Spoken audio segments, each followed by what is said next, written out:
രുചികരമായിട്ടുള്ളൊരു pork fry നമുക്ക് തയ്യാറാക്കാം. ഞാനിവിടെ ഇറച്ചി ആദ്യം തന്നെ വേവിക്കാൻ വെച്ചിട്ടുണ്ട്. 2 കിലോ ഇറച്ചിയാണ് നമ്മൾ എടുത്തിരിക്കുന്നത്. അതിലേക്ക് 1 ടീസ്പൂൺ മഞ്ഞൾപ്പൊടി, 3 ടീസ്പൂൺ മുളക് പൊടി, ആവശ്യത്തിന് ഉപ്പ് ചേർത്ത് കുറച്ച് വെളിച്ചെണ്ണ, കുറച്ച് വിനാഗിരി ചേർത്തിട്ട് നന്നായിട്ട് മിക്സ് ചെയ്തിട്ട് 1 കപ്പ് വെള്ളം ചേർത്തിട്ടാണ് ഞാനിവിടെ വേവിക്കാൻ വെച്ചിരിക്കുന്നത്. ഉപ്പ് ആദ്യം ആവശ്യത്തിന് മാത്രം ചേർക്കുക. ഏറ്റവും അവസാനം നമുക്ക് പോരാ എങ്കിൽ നമുക്ക് രണ്ടാമത് ചേർക്കാവുന്നതുമാണ്.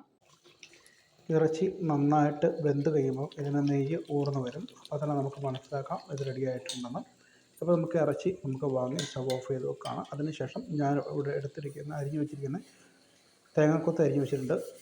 ഒരു 10 ചെറുള്ളി ചതച്ച് വെച്ചിട്ടുണ്ട്. ഒരു 4 പച്ചമുളക്, ഒരു കഷ്ണം ഇഞ്ചി നീളത്തിൽ അരിഞ്ഞിട്ടുണ്ട്. കുറച്ച് വെളുത്തുള്ളി എടുത്തിട്ടുണ്ട്, ആവശ്യത്തിന് എടുക്കാം കേട്ടോ. അതിനുശേഷം ഒരു സവാളയും അരിഞ്ഞ് എടുത്തിട്ടുണ്ട്. അതിനുശേഷം ഒരു പാൻ ചൂടാക്കാം. ഞാനിവിടെ ഒരു ചീനച്ചട്ടിയാണ് എടുത്തിരിക്കുന്നത്. ഉരുളി എടുത്താലും മതിയാവും. അടി കട്ടിയുള്ള പാത്രമായിരിക്കണം എന്നത് മാത്രം. അതിനുശേഷം ചട്ടി ചൂടായ ശേഷം ഒരു 3 സ്പൂണോളം ഞാനിവിടെ വെളിച്ചെണ്ണ ഒഴിച്ച് കൊടുക്കുന്നുണ്ട്. കാരണം ഈ വെളിച്ചെണ്ണ മാത്രമാണ് നമുക്ക് ഏറ്റവും ടേസ്റ്റ് കൂടാനുള്ള ഏറ്റവും കൂടുതൽ നല്ല കാര്യം. അത് എണ്ണ ചൂടായ പാടെ ഒരു കുറച്ച് കടുക് ഇട്ട് നമ്മൾ പൊട്ടിച്ചെടുക്കാം. കടുക് പൊട്ടിയ പാടെ നമ്മൾ അരിഞ്ഞ് വെച്ചിരിക്കുന്ന തേങ്ങാക്കൊത്ത് ആദ്യം ഇട്ട് കൊടുക്കണം. ഇത് അത്യാവശ്യം നല്ല ബ്രൗൺ കളർ ആവുന്നത് വരെ നമുക്കിത് ഇളക്കി കൊടുക്കുകയും ചെയ്യാം. ഇത് മൂത്ത് വരുമ്പോഴത്തേക്കും നമ്മൾ അരിഞ്ഞ് വെച്ചിരിക്കുന്ന ചേരുവ നമുക്ക് ചേർത്ത് കൊടുക്കാം. നന്നായിട്ട് വഴന്ന് വരാൻ വേണ്ടിയിട്ട് ഒരു 1/4 ടീസ്പൂൺ ഉപ്പും കൂടെ വേണമെങ്കിൽ നമുക്ക് ചേർത്ത് കൊടുക്കാവുന്നതാണ്.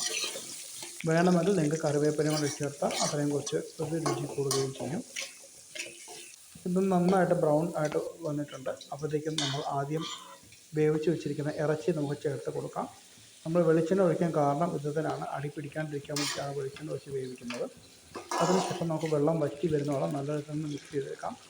അതിനുശേഷം ഒരു 2 സ്പൂണോളം മീറ്റ് മസാല ഞാൻ അവിടെ ചേർത്ത് വെക്കുന്നുണ്ട്. അതുപോലെ ആദ്യത്തെ തവണ ഒരു 2 സ്പൂൺ കുരുമുളക് പൊടി. ഇത് ഞാൻ ഒരു കൈക്കണക്കിനാണ് എടുത്തിരിക്കുന്നത്. നിങ്ങൾക്ക് ഒരു സ്പൂൺ ഒഴിച്ച് ഉപയോഗിക്കാവുന്നതുമാണ്. അതിനുശേഷം ഇത് നന്നായിട്ട് മിക്സ് ചെയ്ത് കൊടുത്തുകൊണ്ടിരിക്കണം. മാക്സിമം എത്രത്തോളം ഇളക്കിയെടുക്കാൻ പറ്റുമോ അത്രയും ടേസ്റ്റ് കൂടുന്നതാണ്.